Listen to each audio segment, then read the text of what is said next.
The bullet meant for Kane, Oakley's heart missed by 3 inches, but it killed something inside him anyway, the last shred of faith he had in humanity.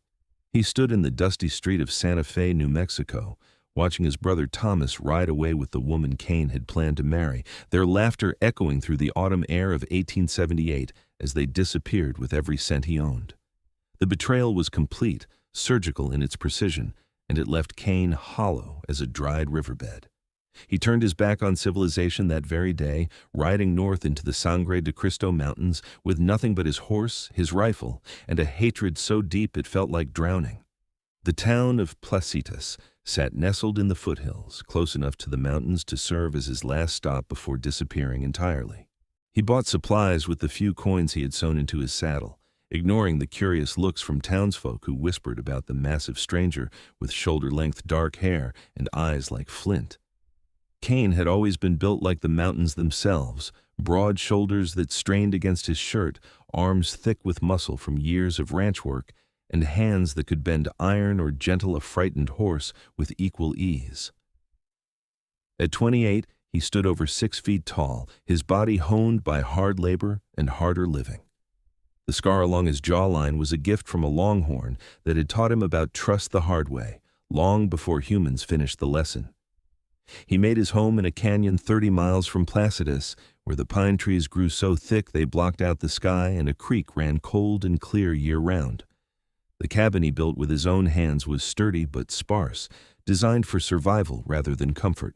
Winter came early that year, howling down from the peaks with a vengeance that matched his mood. Months passed in solitude. Kane hunted elk and deer, trapped beaver and fox, and spoke to no one. When he needed supplies, he rode to Placitas before dawn, left his furs and pelts with the trading post owner, collected what he needed, and vanished back into the wilderness before the town fully woke. The few who glimpsed him called him the Mountain Man, speaking his name in hushed tones as if he were more legend than flesh. The betrayal festered like an infected wound. His brother, Thomas, had been his closest friend, the person he trusted above all others. They had built the ranch together, sweated and bled for every acre. And Sarah, sweet, delicate Sarah with her promises and her gentle smiles, had shared his bed, accepted his ring, and looked him in the eyes while planning to run away with Thomas. The banker who held the ranch deed had been Thomas's friend, making it easy to transfer everything into his brother's name before they fled. Even the ranch hands Kane had considered family had known what was coming and said nothing. Everyone he loved had sold him out, and the lesson carved itself into his bones: trust no one, need no one, let no one close enough to wield a knife. Spring arrived reluctantly in the mountains, melting snow revealing a world scrubbed clean and new. Kane ignored the beauty, focused only on survival and the comforting numbness that came from exhausting physical labor. He was checking his trapline along the creek when he heard the gunshots echoing through the canyon, followed by screams. Every instinct told him to ignore it. Human problems were no longer his concern, but the screams were female, high and terrified, and despite everything, Kane could not make himself walk away. He moved through the trees like a ghost, his massive frame silent as a shadow, rifle ready in his hands. The scene unfolded in a small clearing near the main trail to Placitas. 3 men surrounded a wagon that had lost a wheel, their intentions clear in their leering grins and drawn weapons. A woman stood in the wagon bed, holding a rifle that had clearly jammed, her face pale but defiant. Even from a distance, Kane could see she was young, perhaps mid-20s, with honey-colored hair escaping from a practical bun and a gray traveling dress covered in dust. "Come on down now, miss," one of the men called, his voice oily with false kindness. "We just want to have a little fun. No need to make this difficult." "Stay back," she warned, though her voice trembled. "My father is expecting me in Placitas. People will come looking." The men laughed. "That broken wheel says otherwise. Looks like you will be stuck out here for days. Lucky we came along to keep you company." Kane's finger tightened on the trigger. This was not his problem. She was not his concern. He started to turn away, but then the woman's eyes swept the tree line and locked directly onto where he crouched in the shadows. For one heartbeat, their gazes held. He saw the terror there, yes, but also a desperate hope that made something twist painfully in his chest. He cursed himself for a fool, even as he stepped from the trees, rifle leveled at the 3 men. The lady asked you to stay back." The men spun, hands dropping to their guns. Kane's voice, rough from months of disuse, cut through the clearing like a blade. "Do not be stupid. I can drop all three of you before you clear leather." The largest of the men, a brute with a patchy beard, squinted at Kane. "This is not your business, friend. Move along." "I am not your friend," Kane said quietly, "and I'm making it my business. Mount up and ride, or I will start shooting. Your choice." Something in his eyes must have convinced them he meant every word. The three men exchanged glances, then slowly backed toward their horses. "You're making a mistake," the bearded one called as they mounted. "We will remember this." "So will I," Kane promised, his rifle never wavering until they disappeared down the trail. The woman sagged against the wagon, her rifle clattering to the wooden bed. Up close, Kane could see she was beautiful in an understated way. Oval face with high cheekbones, intelligent hazel eyes, and a mouth that looked made for smiling, though fear still tightened it now. She was slender but not frail, with the kind of practical strength that came from real work rather than decorative living.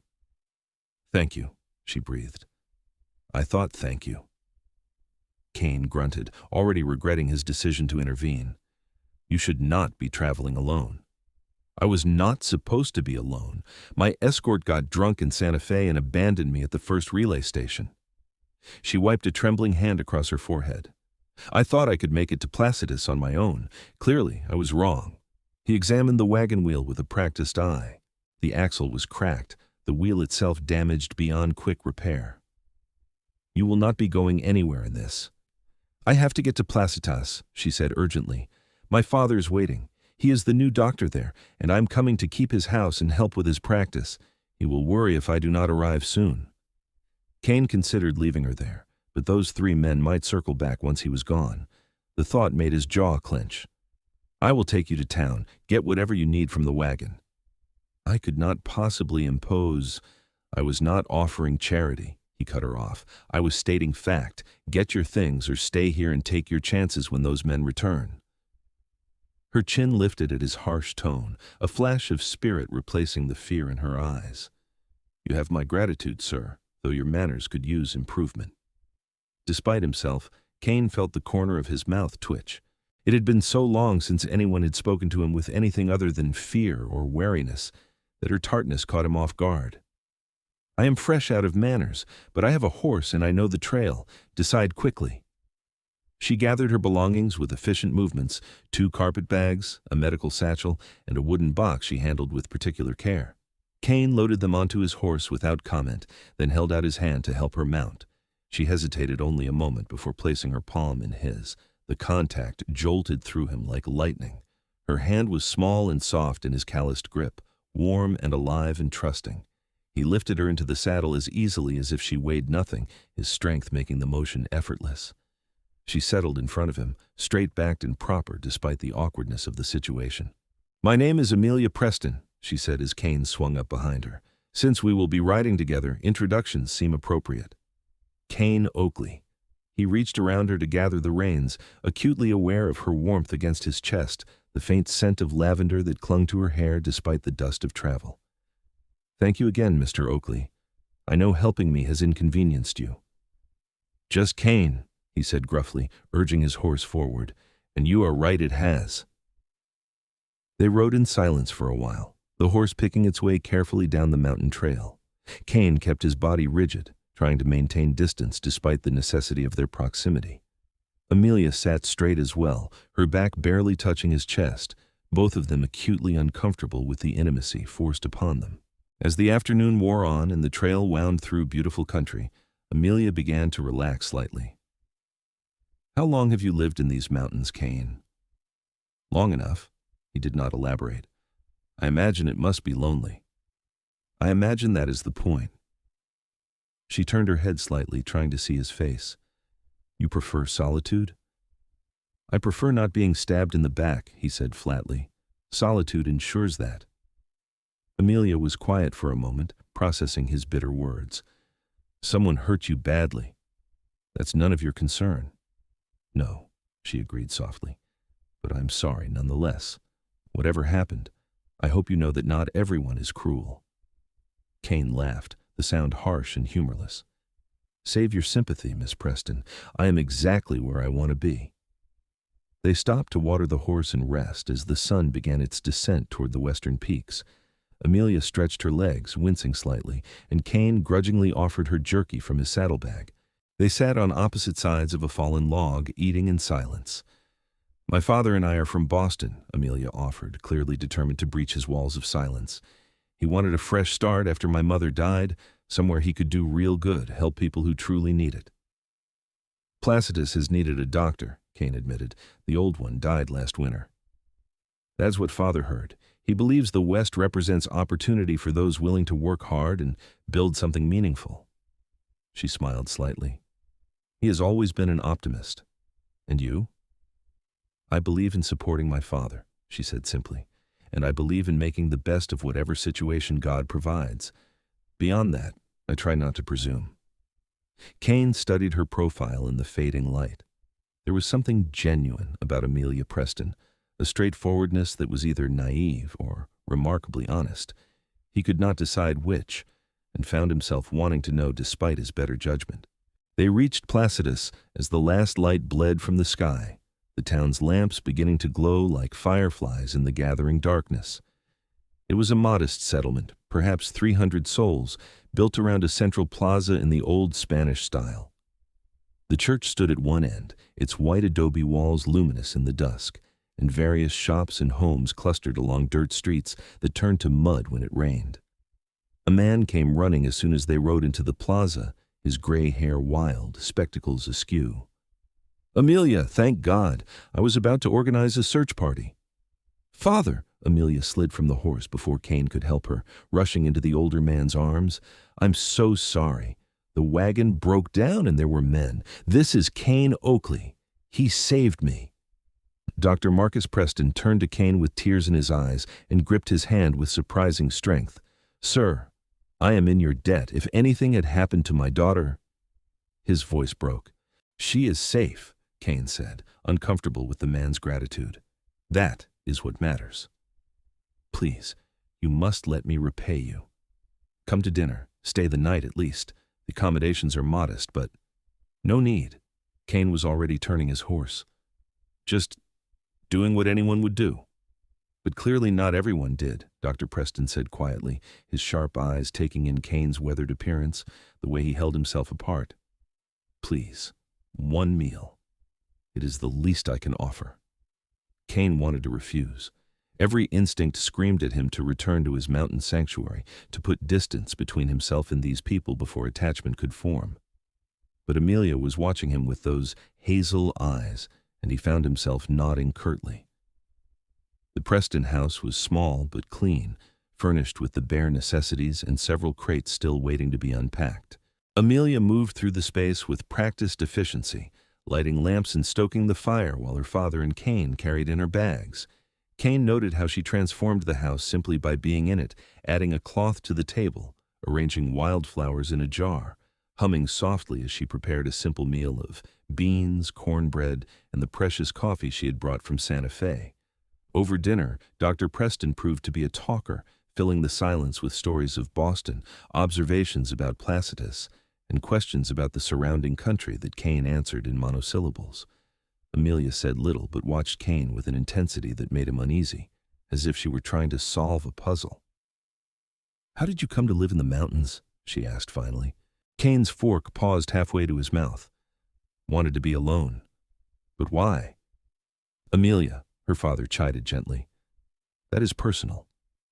"It is fine," Kane said, though his voice had gone flat. "My brother and my fiancée stole everything I owned and left me with nothing. I decided I was done with people. End of story."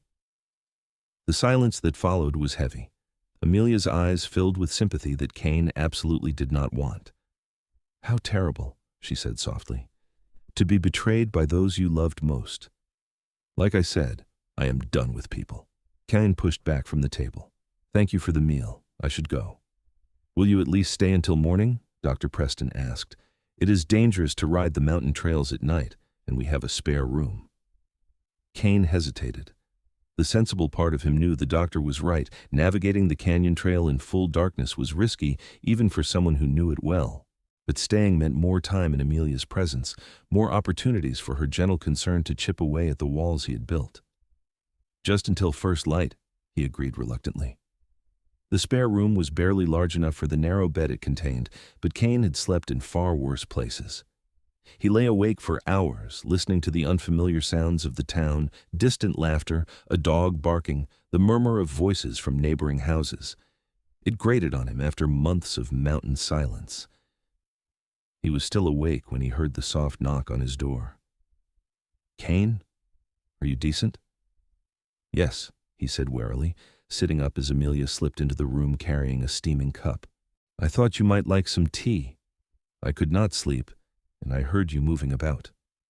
She held out the cup, not quite meeting his eyes. "I wanted to thank you properly without my father hovering. What you did today, those men would have hurt me badly. You risked your life for a stranger." Kane took the cup, his fingers brushing hers. "I would not say it was much of a risk." "You're very skilled, then?" "I am very willing to shoot," he corrected. "That is usually enough." Amelia sat on the edge of the bed, propriety apparently forgotten in her earnestness. "Why did you help me if you have sworn off people?" "I have been asking myself the same question," Kane admitted. He sipped the tea chamomile with honey and felt some of the tension in his shoulders ease. "I should have kept riding." "I am very glad you did not."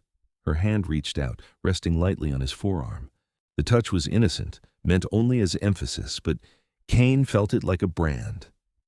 "I think you are a good man, Kane Oakley, no matter how hard you pretend otherwise.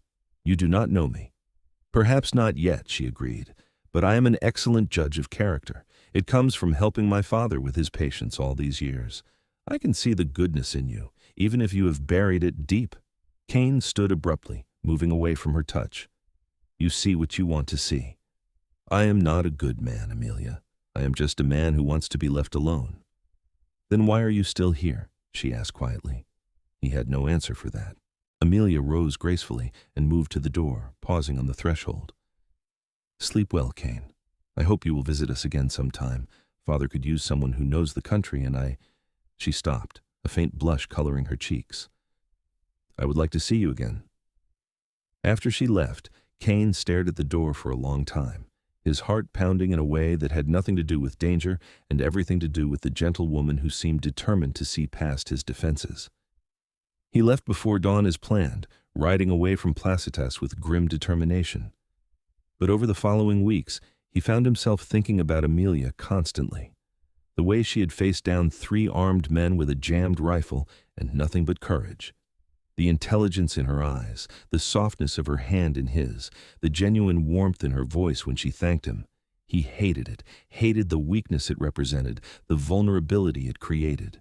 He threw himself into his work with renewed ferocity, hunting from dawn to dusk, pushing his body until exhaustion made thinking impossible. But when he rode to Placitas to trade his furs 6 weeks later, his eyes sought her out despite his best efforts. He spotted her in the plaza, helping her father tend to an injured ranch hand. She worked with calm efficiency, cleaning and bandaging a nasty cut while speaking soothingly to the nervous cowboy. Dr. Preston supervised with obvious pride in his daughter. Kane finished his business at the trading post and was mounting his horse to leave when Amelia called out, "Kane, wait!" She hurried across the plaza, slightly breathless, a smile lighting her face. God, she was beautiful when she smiled. "You came back." "Just for supplies," he said gruffly. "Of course." Her smile dimmed slightly but did not disappear. "How have you been?" "Fine. You?" "Busy. Father has more patients than he can handle, which is wonderful but exhausting." She glanced back at the doctor, who was finishing with the ranch hand, then looked up at Kane with sudden shyness. "We are having Sunday dinner this weekend. Just a few people from town, nothing fancy. Would you come?" "No." The blunt refusal made her flinch. "Oh, well, I understand. You prefer solitude." Kane should have left it at that, should have ridden away and not looked back. Instead, he heard himself ask, "Why would you want me there?" Amelia met his eyes directly. "Because I like you, Kane. I think you are interesting and brave and better than you believe yourself to be. And because I believe you are lonely, whether you admit it or not. I do not get lonely. Everyone gets lonely, she said gently. Even mountain men who think they are better off alone. I do not think I am better off alone, Kane snapped. I know I am. Every person I ever cared about used me and threw me aside. I learned my lesson. And what lesson was that? That everyone in the world is cruel and selfish? Amelia's voice rose slightly, passion breaking through her usual composure. That is not fair, Kane. You cannot judge all of humanity by the actions of a few terrible people. 3 people is not a few. It was everyone who mattered. Then find new people who matter, she urged. My father and I are not your brother. We are not your former fiancé. We are just 2 people trying to build a life here, and I thought... She stopped, pressing her lips together. Never mind what I thought. You have made yourself clear.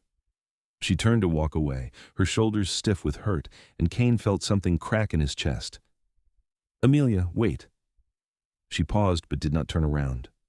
What time is dinner? The words came out rough, reluctant, but genuine. Now she turned, hope dawning in her eyes. 2:00 Sunday afternoon. Will you really come? I will try, he hedged. No promises. I will take it. Her smile was radiant. Thank you, Kane. He rode away cursing himself for a fool, but when Sunday arrived, he found himself bathing in the creek, trimming his beard and putting on his one clean shirt. The ride to Placitas felt both too long and too short. Dr. Preston answered the door with a welcoming smile. Kane, Amelia will be so pleased.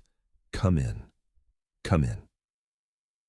The house was crowded with people, the minister and his wife, the schoolteacher, the owner of the general store, and his daughter, and a few others Kane recognized from town. They fell silent when he entered, this massive, scarred stranger who lived alone in the mountains. But Dr. Preston's enthusiastic introductions and Amelia's warm welcome smoothed the awkwardness.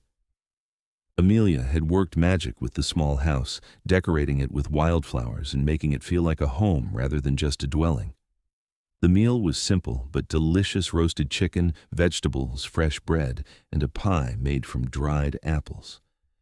Kane found himself seated next to Amelia, acutely aware of every time her hand brushed his or her shoulder touched his arm. The conversation flowed around him: talk of the town, gossip about neighbors, discussion of local politics and the upcoming territorial elections. Kane contributed little, but he listened, and slowly the tightness in his chest began to ease. These were not bad people. They were just not scheming to betray him. They were just ordinary folks trying to live their lives. After dinner, Amelia asked if Kane would help her bring in firewood. Outside, away from the crowd, she turned to him with shining eyes. You came. I was not sure you would. I said I would try. You did more than try. You came and you stayed, and you did not scowl too terribly much. She laughed softly. I call that a victory. Kane found himself almost smiling. Your father is a good man. The town is lucky to have him. We are lucky to be here, Amelia said. After Mother died, Father lost himself for a while. Coming west, having a purpose again, it saved him. She gathered an armload of wood, her expression growing thoughtful. Sometimes a fresh start is exactly what we need. And sometimes the past follows us no matter where we go, Kane countered. Only if we let it. Amelia shifted the wood in her arms. What your brother and that woman did to you was terrible, Kane. Unforgivable. But you are letting them win by isolating yourself completely. They took your ranch, your money, your trust, but they do not have to take your future too. My future's in the mountains. Why? She challenged. Because it is safe? Because no one can hurt you there? She set down the wood and faced him squarely. That is not living, Kane. That is just surviving. There is a difference. Maybe surviving is enough. Maybe it is not. She stepped closer, close enough that he could see gold flecks in her hazel eyes. Maybe you deserve more than just getting by. Maybe you deserve joy and companionship and... She stopped, biting her lip. And what? Kane asked, his voice rough. And love, she whispered. Maybe you deserve to be loved by someone who would never dream of betraying you. The air between them crackled with tension. Kane wanted to step away, to retreat to safety, but his feet would not move. Amelia's face tilted up toward his, her lips slightly parted, and for one wild moment he wanted nothing more than to kiss her, to lose himself in the sweetness he knew she would offer. Instead, he grabbed the firewood with jerky movements. "We should get back inside." Disappointment flickered across her face, but she nodded. Of course. The rest of the afternoon passed in a blur. Kane left as soon as politeness allowed, Amelia's words echoing in his head during the long ride back to his cabin. "Maybe you deserve to be loved by someone who would never dream of betraying you." The problem was, he had thought Sarah would never betray him too. He had been so certain of her love, of Thomas's loyalty. He had trusted completely, and it had destroyed him. How could he risk that again? But over the following weeks he found himself riding to Placidus more frequently, always with an excuse: he needed supplies, or information about the weather, or to warn the doctor about a mountain lion he had spotted near town. The truth was, he needed to see Amelia. She never pushed, never demanded more than he was willing to give. She simply accepted his presence with quiet joy, finding reasons to speak with him, to work alongside him, to draw him slowly back into the world of the living. When a difficult breech birth required Dr. Preston to call for help, Kane held the lantern steady while Amelia assisted her father, her hands gentle and sure as she helped bring new life into the world. When a late spring snowstorm trapped them in town for 3 days, Kane found himself helping to repair the church roof alongside other men, his massive strength making quick work of heavy beams. When wolves threatened a homesteader's livestock, Kane tracked and killed the pack leader, accepting only a simple thank you as payment. Slowly, almost against his will, he became part of Placidus. Not fully, not completely, he still returned to his mountain cabin at the end of each visit, still kept people at a careful distance, but the isolation he had wrapped around himself like armor began to crack. And through it all, Amelia was there, patient, persistent, gentle. She never mentioned love again, never pushed for more than Kane was ready to give. But her feelings showed in 100 small ways: the way her face lit up when he arrived, the concern in her eyes when he mentioned a difficult hunt, the casual touches that lingered just a moment too long. Kane felt himself falling despite every wall he had built, every vow he had made. It terrified him. Summer arrived in earnest, turning the high country into a paradise of green meadows and wildflowers. Kane was checking his trapline when he heard hoofbeats approaching fast. He reached for his rifle instinctively, then recognized Amelia's borrowed mare. She rode like someone who had learned in the city, competent but not comfortable, pushing the horse faster than was wise on the rocky trail. "Kane!" She pulled up hard, the mare dancing nervously. "Thank God I found you. I need your help." He was on his feet immediately. "What is wrong?" "There is a family, homesteaders up near Eagle Canyon. The mother is in labor, but something is wrong. Father sent me to find you. We need you to guide us there quickly. He says you know that country better than anyone." Kane was already moving, gathering his gear with efficient speed. "How long ago did the messenger come?" "An hour, maybe less. The father rode hard to reach us. He says his wife has been laboring for nearly 2 days. Amelia's face was pale with worry. Father is afraid for both mother and child. They rode hard for Placidus, collected Dr. Preston and his medical bag, then headed north into the rough country beyond the settled areas. The homestead was a rough affair, barely more than a shack with a lean-to for animals, carved out of the wilderness by people with more hope than sense. The husband met them at the door, his face haggard with fear. "Thank God you are here, Doc. She's getting weaker." Inside, the young wife lay on a rough bed, her face gray with exhaustion and pain. Dr. Preston examined her quickly, his expression growing grave. "The baby is turned wrong. I'm going to have to turn it manually." What followed was hours of tense, delicate work. Kane kept the fire going, boiled water, held instruments, and did whatever else the doctor needed. But mostly he watched Amelia, marveling at her calm competence. She spoke soothingly to the laboring woman, wiped her face with cool cloths, held her hands during the worst contractions. There was no squeamishness in her, no hesitation. She was as brave in this as she had been facing down those armed men. Finally, near dawn, a baby's cry split the air. A baby's. Dr. Preston handed the squalling infant to Amelia while he tended to the mother. Kane watched Amelia clean and swaddle the baby with gentle expertise, her face soft with wonder. "A daughter," she announced, placing the baby in the exhausted mother's arms, small but healthy. The gratitude in that rough cabin was overwhelming. The young father wept openly, thanking them over and over. Dr. Preston assured him the mother would recover with rest and proper nutrition, giving instructions for her care. Kane found himself moved despite his best efforts to remain detached.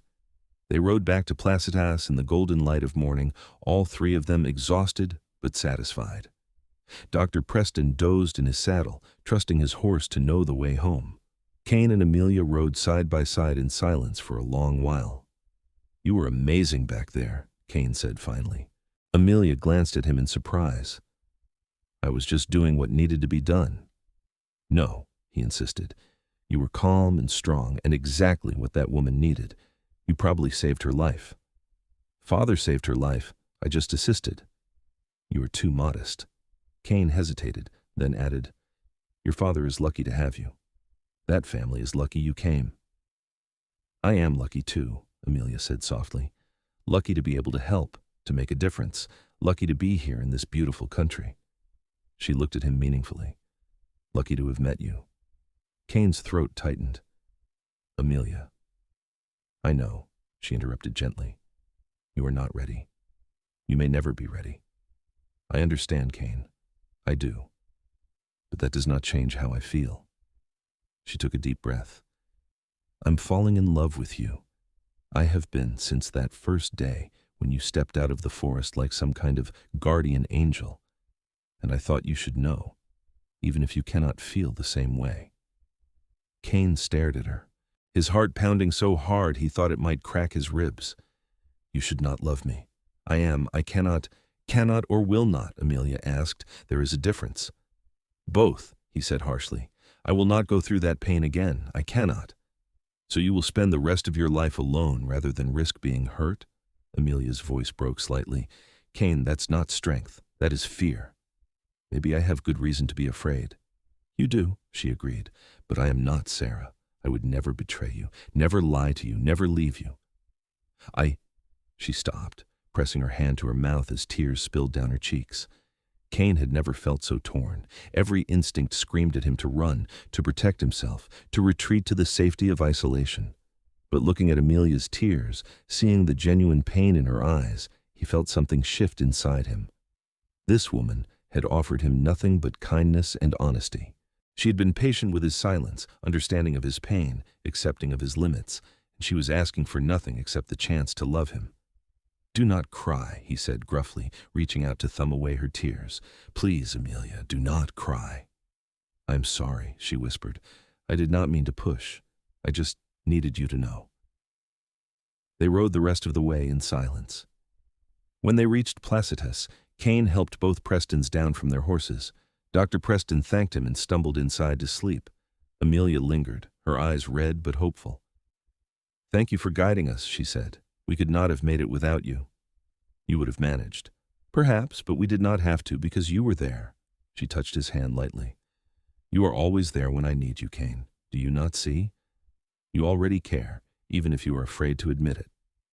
Kane pulled his hand away, but gently. "I should go. Will you come back?"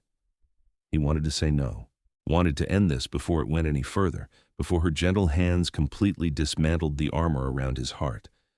Instead, he heard himself say, "Yes." Her smile was like sunrise. "Good. That's enough for now." Kane rode back to his cabin in turmoil. Amelia's words haunted him. "I am falling in love with you." The joy in her simple declaration terrified him more than any physical danger ever had. Love meant vulnerability. Love meant trust. Love meant handing someone the power to destroy you. He had done that once, and it had nearly killed him. But as the days passed, he found himself remembering not just the betrayal, but the loneliness of the past year. The long winter nights with no voice but his own. The hollow satisfaction of a successful hunt with no one to share it with. The beauty of a mountain sunrise witnessed in utter solitude. Maybe Amelia was right. Maybe he was just surviving rather than living. The next time he rode to Placidus, he brought Amelia wildflowers from the high meadows. She accepted them with shining eyes and invited him to dinner. They talked late into the night while Dr. Preston dozed by the fire, speaking of everything and nothing: her childhood in Boston, his years building the ranch, her mother's slow decline, his dreams before the betrayal. "What would you have done if Thomas had not stolen the ranch?" Amelia asked. Kane considered. "Built it into something substantial, raised cattle and horses, maybe started a family." He paused. "Lived an ordinary life. There's nothing wrong with ordinary. I know that now. Back then I took it for granted." He met her eyes. "I thought I had all the time in the world to build that life. Turns out it can all disappear in a day." "Then build a new life," Amelia urged. "You are only 29, Kane. You have decades ahead of you. It does not have to be alone. I do not know how to trust again." "Start small," she suggested. "Trust me with small things. See what happens." It was a fair offer. Over the following weeks, Kane found himself taking her up on it. He told her about his nightmares, about waking in the darkness, certain that everyone he cared about was plotting against him. She listened without judgment. He showed her the scar on his ribs where a grizzly had nearly killed him 2 winters past. She traced it gently with her fingers. He admitted that he was terrified of caring about her. She took his hand and held it until the fear eased. Slowly, incrementally, trust began to grow. Summer deepened into August, hot and dry. Kane found himself spending more time in Placidus than in his cabin, helping Dr. Preston with heavy work, escorting Amelia on her herb-gathering expeditions, joining the men for barn raisings and other community events. The townsfolk had accepted him, no longer whispering when he passed. Children stopped being afraid of the mountain man. Old women nodded greetings as he walked by. It felt dangerously like belonging. One evening, Amelia asked him to walk with her along the creek that ran past town. The sun was setting in a blaze of orange and gold, turning the cottonwoods into pillars of fire. They walked in comfortable silence for a while before Amelia spoke. "Father asked me about you today." Kane tensed. "What did he ask?" "He wanted to know if your intentions toward me are honorable." She glanced at him with a small smile. "He is very old-fashioned about such things." "What did you tell him?" "I told him that you are the most honorable man I have ever met, even if you do not see it yourself." She stopped walking and turned to face him. "But he raised a fair question, Kane. What are your intentions? Because I need to know where this is going." Kane's heart hammered against his ribs. This was the moment he had been avoiding, the conversation he had known was coming. "I do not know," he admitted. "I care about you, Amelia, more than I thought I could care about anyone again. But marriage, family, I do not know if I can do that." "Because you do not want to, or because you are afraid? Does it matter?" "Yes," she said firmly. "If you do not want those things, then I need to know now so I can protect my heart. But if you are just afraid, then we can work through that together." Kane ran a hand through his hair, feeling trapped. "What if I hurt you? What if I'm too damaged for this?" "What if you are not?" Amelia countered. "Kane, I'm not asking you to marry me tomorrow. I'm just asking if you can see a future where that might be possible. Because I can. I see it clearly, you and me, building a life together, maybe children someday, growing old in this beautiful country. But if that is not what you want, I need to know." He looked at her standing in the golden light, brave and beautiful, and offering him everything he thought he had lost forever. The idea of a future with her was so tempting it hurt, but the fear was still there, cold and sharp. "I want it," he said finally, "but I do not know if I can get past the fear." Amelia stepped closer, taking both his hands in hers. "Then let me help you. Let me show you that not everyone will betray you. Let me prove that love does not have to end in pain. And if I cannot let go of the past, then at least we will have tried." She squeezed his hands. "But I believe you can, Kane. I believe you are stronger and braver than you think." Kane pulled her into his arms then, holding her close, breathing in her scent. She fit against him perfectly, her head tucked under his chin, her arms around his waist. For the first time in over a year, the cold emptiness inside him felt warm. "I am terrified," he whispered into her hair. "I know," she whispered back, "but I'm right here. You are not alone anymore." They stood like that as the sun set and stars began to appear, holding each other while the creek sang its endless song. When Kane finally released her, they walked back to town hand in hand. Dr. Preston was waiting on the porch, his expression carefully neutral. "Kane, might I have a word?" Amelia squeezed Kane's hand and went inside, leaving the two men alone. Dr. Preston gestured to the chairs on the porch, and they sat, the silence stretching awkwardly. "I believe you know what I want to discuss," the doctor said finally. "Your daughter." "Indeed." Dr. Preston studied Kane in the lamplight spilling from the window. "Amelia is all I have left in this world, Kane. Her mother's death nearly destroyed me, and Amelia is the one who pulled me through. She is precious beyond words." "I know that, sir." "Do you?" The doctor's voice was kind but firm. "Because from where I sit, I see a good man who cares deeply for my daughter, but is terrified to commit. And while I sympathize with your past pain, I cannot let Amelia's heart be broken because you are too afraid to take a risk." Kane's jaw tightened.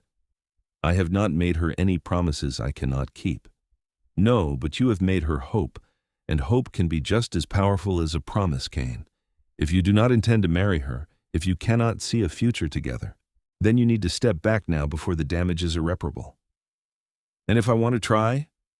If I want to see where this goes?" Dr. Preston's expression softened. "Then I will support you both, but only if you are truly committed to trying, not just going through the motions while keeping one foot out the door." He leaned forward. "Amelia deserves a man who chooses her fully, without reservation. Can you be that man?" Kane thought about it honestly. Could he be that man? Could he let go of the bitterness and betrayal enough to truly open his heart? The fear was still there, still cold and sharp. But so was something else, hope, fragile and new, that maybe Amelia was right, maybe he could heal, maybe he could love again. I want to try," he said finally. "I cannot promise I will not stumble, or that my past will not get in the way sometimes, but I want to try." Dr. Preston studied him for a long moment, then nodded. "That is all I can ask, but Kane, do not hurt her. I may be a doctor dedicated to saving lives, but I am also a father. If you break her heart, we will have a problem." "Understood." Kane stood, offering his hand. "Thank you for being honest with me." "Thank you for being honest with yourself." The doctor shook his hand firmly. "Now go home and think about what you truly want. When you are ready to move forward, we will be here." The ride back to his cabin was long and contemplative. Kane spent the night staring at the ceiling, wrestling with fear and hope in equal measure. By dawn, he had made his decision. He spent the next week working like a man possessed, not on his trap lines or hunting, but on his cabin. He chinked the gaps between logs, repaired the roof, built proper furniture instead of rough benches. He cleared land for a garden, hauled stones for a fire pit, built a small barn for the animals he did not yet own. The work was exhausting and purposeful, each improvement a small act of faith in a future he was choosing to believe in. When he rode to Placitas the following Sunday, he found Amelia in her small garden, tending to the vegetables she had coaxed from the dry soil. She looked up at his approach, shading her eyes against the sun. "Kane, I was not expecting you today." He dismounted and walked to where she knelt among the bean plants. "I've been thinking about what you said, about building a future." Amelia stood slowly, brushing dirt from her hands, her expression carefully hopeful. "And I want to try, really try, not just say the words." Kane took a deep breath. "I care about you, Amelia, more than I've cared about anyone in a long time, and that terrifies me. But I'm tired of being alone, tired of letting fear make my decisions." "Oh, Kane." Her eyes filled with tears, but they were happy ones. "I am not good at this," he warned. "I will probably mess it up. I will probably pull back sometimes when things feel too intense. My past will get in the way." "That's all right," she assured him. "I am patient. We will work through it together." Kane reached out and cupped her face in his large, calloused hand. "You are too good for me." "No," she said firmly. "We are good for each other. There is a difference." He kissed her then, gently at first, then deeper, as she responded with equal passion. When they finally broke apart, both breathing hard, Amelia was smiling through her tears. "That was worth waiting for," she said. Kane laughed, the sound rusty but genuine. I think I can do better with practice." "Then we should practice often," Amelia said mischievously. Over the following months, they courted properly. Kane took Amelia on long rides through the mountains, showing her the places he loved: hidden waterfalls, meadows filled with wildflowers, vistas where you could see for 100 miles.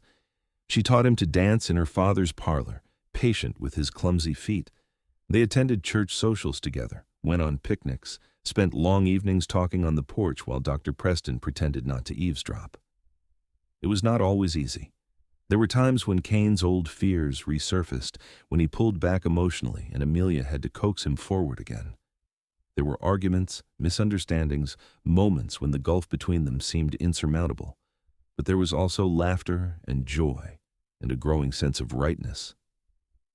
Kane found himself thinking less about the past and more about the future. He began making plans that extended beyond the next season, the next winter. He talked about improving his cabin, about running cattle in the high meadows, about building something that would last. As autumn painted the mountains in gold and scarlet, Kane knew it was time. He rode to Santa Fe and used most of his carefully saved money to purchase a ring, a simple band of gold with a small diamond that caught the light. It was nothing compared to what he would have given Sarah, but it was earned through his own hard work, untainted by betrayal. He planned to propose at the church social, but when the night arrived, the crowd felt wrong. This moment deserved to be private, intimate, just the two of them. He asked Amelia to ride with him instead, claiming he wanted to show her the stars from his favorite overlook. She came without question, trusting him completely in a way that still amazed him. The overlook was a flat shelf of rock that jutted from the mountainside, offering an unobstructed view of the valley below and the endless sky above. Kane had brought blankets and a basket of food, and they sat together watching the sunset in a blaze of crimson and gold. "It is beautiful," Amelia breathed. "I never get tired of these sunsets." "Neither do I." Kane's heart was pounding so hard he was surprised she could not hear it. "Amelia, there is something I want to ask you." She turned to him, her expression curious. "What is it?" Kane slid off the rock to kneel before her, pulling the ring from his pocket. Amelia's hands flew to her mouth, her eyes going wide. "I know I'm not easy," Kane said, his voice rough with emotion. "I know I have baggage and scars and trust issues that would try the patience of a saint, but you have been patient with me anyway. You have been kind and understanding and braver than I ever was." He took a shaky breath. "You have taught me that love does not have to end in betrayal, that trust can be rebuilt, that my past does not have to define my future." Tears streamed down Amelia's face, but she was smiling. "I love you, Amelia Preston," Kane continued. "I love your gentle hands and your brave heart, and the way you see good in me even when I cannot see it myself. I want to build a life with you, a real life, full of all the things I thought I had lost forever. Will you marry me?" "Yes!" Amelia launched herself at him, nearly knocking him over. "Yes, yes, 1,000 times, yes!" Kane caught her, holding her close while she laughed and cried and covered his face with kisses. He slipped the ring onto her finger with shaking hands, and she held it up to catch the last rays of sunlight. "It is perfect," she declared. "You are perfect." "I am far from perfect." "Perfect for me, then." She cupped his face in her hands, her expression serious. "I will spend the rest of my life proving to you that you made the right choice. I will never betray you, Kane. Never." "I know," he said, and meant it. The fear was still there, a faint shadow, but it no longer controlled him. "I trust you, Amelia. Completely." They held each other as the stars emerged one by one, making plans for their future. They would marry in the spring, Amelia decided, when the wildflowers were blooming. Kane would expand the cabin to make room for a family. They would run cattle and horses, build something lasting together. Dr. Preston was thrilled with the news, embracing Kane like a son. The town celebrated with them, throwing a party that lasted well into the night. Kane found himself accepting congratulations and well wishes from people he had once avoided, feeling more connected to this community than he ever had to anyone. Winter arrived hard and cold, but Kane spent it not in isolation, but in Placitus, living in the doctor's spare room by propriety if not desire. He helped Dr. Preston with house calls, used his strength to assist patients who needed moving or lifting, and courted Amelia with a devotion that made the old women of the town sigh. On a cold February morning, riders came into town with news that made Kane's blood run cold. Thomas Oakley had been spotted in Santa Fe, asking questions about his brother. The ranch had failed, they said, and Thomas was looking to find Kane, possibly to ask for money or help. Kane stood in the middle of Placitas's main street, the news hitting him like a physical blow. All the old rage and betrayal came flooding back, so intense he could taste it. His first instinct was to ride to Santa Fe and confront his brother, to demand answers, to make him pay. Amelia found him at the stable, saddling his horse with jerky, angry movements. "Kane, what are you doing?" "Going to Santa Fe." His voice was flat, emotionless. "I need to settle this." "Settle what? There's nothing to settle." She grabbed his arm, forcing him to look at her. "Thomas stole from you. He betrayed you. But that was over a year ago. Going to him now changes nothing." "He deserves to pay for what he did." "Maybe," Amelia agreed, "but at what cost to you? Kane, you have spent months building a new life, learning to trust again. Are you going to throw that away for revenge?" "He took everything from me." Kane's voice rose, the pain and rage breaking through. "No," Amelia said firmly. "He took your ranch and your money, but you rebuilt yourself. You created something new. He cannot touch that unless you let him." Kane wanted to argue, but looking into Amelia's eyes, he saw the truth. Thomas had no power over him anymore. The life he had lost was gone, but the life he had built with Amelia was better, truer, untainted by lies. "What if he comes here?" Kane asked. "What if he tries to cause trouble?" "Then we will deal with it together," Amelia promised. "But you are not going to Santa Fe to confront him. You are going to stay here with me and finish planning our wedding." Kane slumped against his horse, the fight draining out of him. "I hate that he can still make me feel like this." "I know, but it will pass." She wrapped her arms around his waist, holding him tight. "You are stronger than your anger, Kane, stronger than your past. Do not let him win by making you into someone you are not."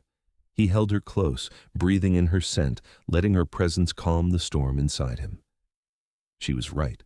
Revenge would not heal the wounds Thomas had inflicted. Only love and time could do that. "Thank you," he whispered into her hair. "Always," she whispered back. Thomas never came to Placitas.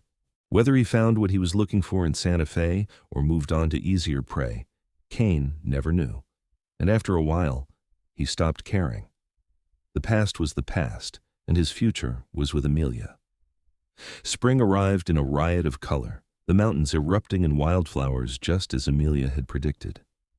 The wedding was held in the small church, with half the town in attendance. Dr. Preston gave away his daughter with tears in his eyes. Kane stood at the altar in his best suit, his heart full as Amelia walked down the aisle in a simple white dress with wildflowers in her hair. They spoke their vows in strong, clear voices, promising to love and cherish each other through whatever life brought. When the minister pronounced them husband and wife, Kane kissed Amelia with a tenderness that made the women cry and the men cheer. The celebration afterward was joyous and loud, with music and dancing and enough food to feed an army. Kane danced with his bride, his clumsy feet made graceful by love. He accepted congratulations and jokes about his new status with good humor, feeling more at home than he ever had. As the sun set and the party wound down, Kane and Amelia rode to the cabin he had spent months preparing. He carried her over the threshold, both of them laughing, and set her gently on her feet. "Welcome home, Mrs. Oakley," he said. Amelia looked around at the cabin he had transformed, the sturdy furniture, the cheerful curtains she had made, the fire crackling in the hearth. "It is perfect. You are perfect." "You keep saying that?" "Because it is true." She pulled him down for a kiss. "Thank you for taking a chance on me. On us." Kane held her close, marveling at how far he had come. A year ago, he had been broken and bitter, convinced that trust was for fools and love was a lie. But Amelia's gentle hands had dismantled his walls brick by brick, showing him that healing was possible, that not everyone was cruel, that love could be real and lasting. Their wedding night was tender and passionate, a celebration of trust and vulnerability and new beginnings. Afterward, they lay tangled together, watching moonlight paint silver patterns on the cabin walls. "I love you," Kane whispered. "I will spend the rest of my life being worthy of you." "You already are," Amelia assured him, "but I will happily let you try anyway." They built their life together one day at a time. Kane ran cattle in the high meadows while Amelia tended their growing garden and helped her father with patience. The cabin expanded to include more rooms, anticipating the family they both wanted. When Amelia told Kane she was pregnant that autumn, he was so overcome with joy he could barely speak. The baby arrived the following spring, a daughter with Amelia's hazel eyes and Kane's dark hair. They named her Rose, after Amelia's mother, and she was perfect in every way. Kane took to fatherhood with the same intensity he brought to everything, fiercely protective and deeply loving. He built a cradle with his own hands, carved toys from scraps of wood, and sang lullabies in his rough voice that made Amelia smile. The cabin rang with baby laughter and the sounds of a happy family. 2 years later, a son arrived, strong and healthy, with Kane's build even as an infant. They named him Marcus, after Amelia's father, who had passed peacefully in his sleep the previous winter. Dr. Preston had lived long enough to hold his granddaughter and know that his daughter was loved and cherished, which was all he had ever wanted. The years flowed by like the creek that ran past their cabin, sometimes smooth, sometimes turbulent, but always moving forward. Kane and Amelia weathered droughts and harsh winters, celebrated good years and survived lean ones. They built a thriving ranch, raised their children with love and discipline, and became pillars of the Placidus community. Kane never forgot the lessons his betrayal had taught him, but he also never let those lessons make him bitter again. When young men came to him for advice about women or trust or heartbreak, he told them honestly that betrayal happened and hurt was real, but that walls kept out good things as surely as bad. He told them about Amelia's patience, her gentle hands that had healed wounds he thought would never close. On their 10th anniversary, Kane and Amelia stood on the overlook where he had proposed, watching the sunset paint the mountains gold. Their children played nearby, Rose chasing Marcus through the wildflowers, while both parents kept watchful eyes on them. "Do you ever regret it?" Amelia asked. "Giving up your solitude, taking a chance on me?" Kane pulled her close, breathing in the familiar scent of her hair. "Not for 1 second. You gave me back my life, Amelia. You taught me how to trust again." "We taught each other," she corrected. "You showed me what real courage looks like, facing your fears and choosing love anyway." "I had a good teacher." Kane kissed the top of her head. "The best." They stood together as the sun disappeared and stars emerged, their children's laughter echoing through the mountains. Kane thought about the bitter, broken man he had been, convinced that isolation was safety and love was weakness. He thought about how wrong he had been, how much he would have missed if Amelia had not been brave enough to see past his walls. Her gentle hands had saved him, not by erasing his past, but by giving him a future worth living. And every day for the rest of his life, Kane would be grateful for the woman who refused to give up on him, who showed him that being betrayed by everyone he loved did not mean he could never love again. As the years continued to unfold, the ranch prospered and grew. Rose grew into a beautiful young woman with her mother's compassion and her father's strength, eventually marrying a good man from a neighboring ranch. Marcus inherited his father's size and his mother's intelligence, becoming a respected rancher in his own right. 2 more children followed, twin boys who kept Kane and Amelia young with their endless energy. Kane's hair grayed at the temples, his body bearing the marks of hard work and harder years, but his love for Amelia never diminished. If anything, it grew deeper, richer, more precious with each passing year. They grew old together in the cabin he had built, surrounded by children and grandchildren, their love a testament to the healing power of trust and the strength of gentle hands. When visitors asked Kane about his life, about how a bitter mountain man became a devoted husband and father, he always gave the same answer. "I was betrayed by everyone I loved, but then I met a woman brave enough to love me anyway. She taught me how to trust again, and that made all the difference." And Amelia, sitting beside him with her hand in his, would smile and add, "We saved each other. That is what love does." Their story became legend in Placidus, told and retold as an example of how broken people could heal, how trust could be rebuilt, how love could triumph over even the deepest betrayal. And through it all, Kane never forgot the lesson that had cost him everything to learn. Walls might keep out pain, but they also keep out joy. Real courage meant choosing to trust anyway, to love anyway, to believe that not everyone would betray you. He had been lucky enough to find someone who proved that belief true every single day, and he spent the rest of his life grateful for her gentle hands and patient heart. As they aged into their golden years, Kane and Amelia would sit on the porch they had built together, watching the sun set over the mountains that had once been his refuge and were now his home. Their hands would be clasped together, weathered and worn, but still strong, still holding tight to the love they had fought so hard to build. "I love you," Kane would say, the words coming easily now after decades of practice. "I love you too," Amelia would reply, her smile still capable of making his heart skip a beat, always and forever. And in those moments, with the mountains purple in the fading light and their family gathered close, Kane knew beyond any doubt that taking a chance on love had been the bravest, best decision of his life. The betrayal that had broken him had also led him here, to this woman, this family, this life rich with meaning and purpose. He had learned to trust Amelia's gentle hands, and in doing so, he had learned to trust himself again. The mountain man who had fled to the wilderness seeking isolation had found instead a love so deep and true it had rewritten his understanding of what was possible. Their love story ended not with tragedy, but with triumph. Two people who had found each other against all odds and built something beautiful together.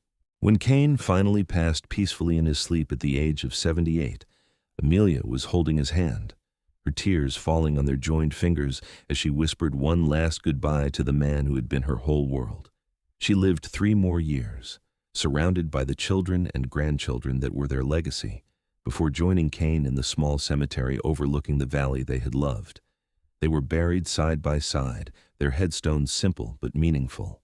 Kane Oakley, beloved husband and father, who learned that trust can heal even the deepest wounds. Amelia Oakley, beloved wife and mother, whose gentle hands brought a broken man back to life. And though they were gone, their story lived on in the hearts of their descendants and in the town of Placitas itself, a reminder that love could triumph over betrayal, that trust could be rebuilt, and that gentle hands could heal even the most broken of hearts. The cabin Kane built still stands in the canyon, now home to their great-great-grandchildren who honor the legacy of courage and love that began when a mountain man learned to trust again. The ranch still thrives, a testament to what two people can build when they choose faith over fear, love over isolation, and trust over the bitter lessons of the past. In the end, Kane Oakley's story was not one of betrayal and loss, though those things happened. It was a story of redemption and healing, of a man brave enough to let down his walls and a woman patient enough to wait while he did.